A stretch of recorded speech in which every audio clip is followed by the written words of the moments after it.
Hello and welcome back to Star Citizen with the Tough Eggs. Feel free to smash that like button so the YouTube algorithm looks favourably upon me. I'd really appreciate it. This will probably be my last video in 3.13 as 3.14 should be dropping on the live servers relatively shortly within the next week or so. So I figured I'd take a look back at the last quarter of Star Citizen development to see just how far we've come. The update as a whole was lighter on content than usual, with some of the proposed changes being pushed back as CIG focused their attention on Invictus. I can honestly understand this, it's one of their largest revenue streams for the year, and it makes sense to spend time getting it right. And they definitely made the correct decision, especially as this quarter brought in around $21 million in revenue, nearly double the preceding 3-month period.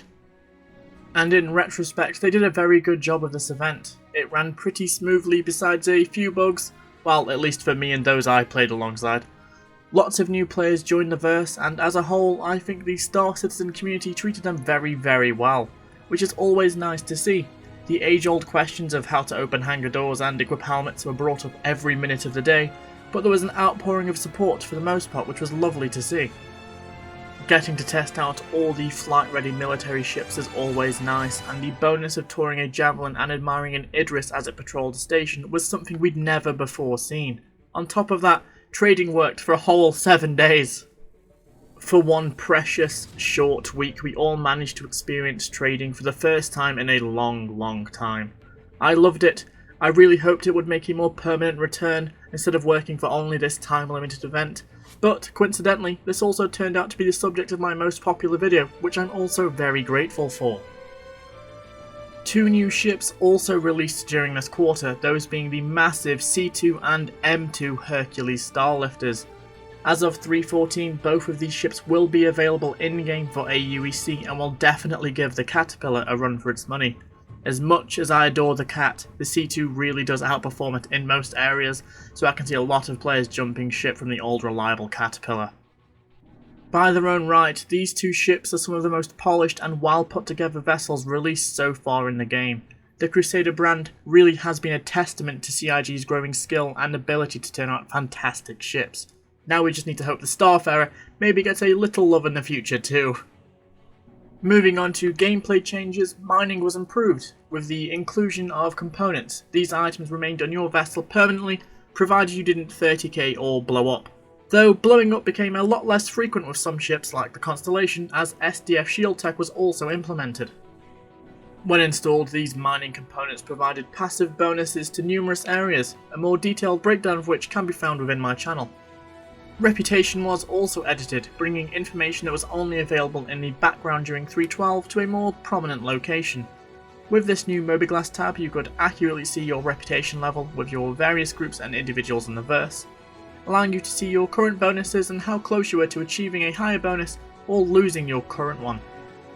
Ship-to-ship docking was added in its earliest form, allowing the Merlin and Connie to successfully dock with each other. Hammerhead and 890 jump owners could also successfully dock with orbiting stations via an extending docking hatch.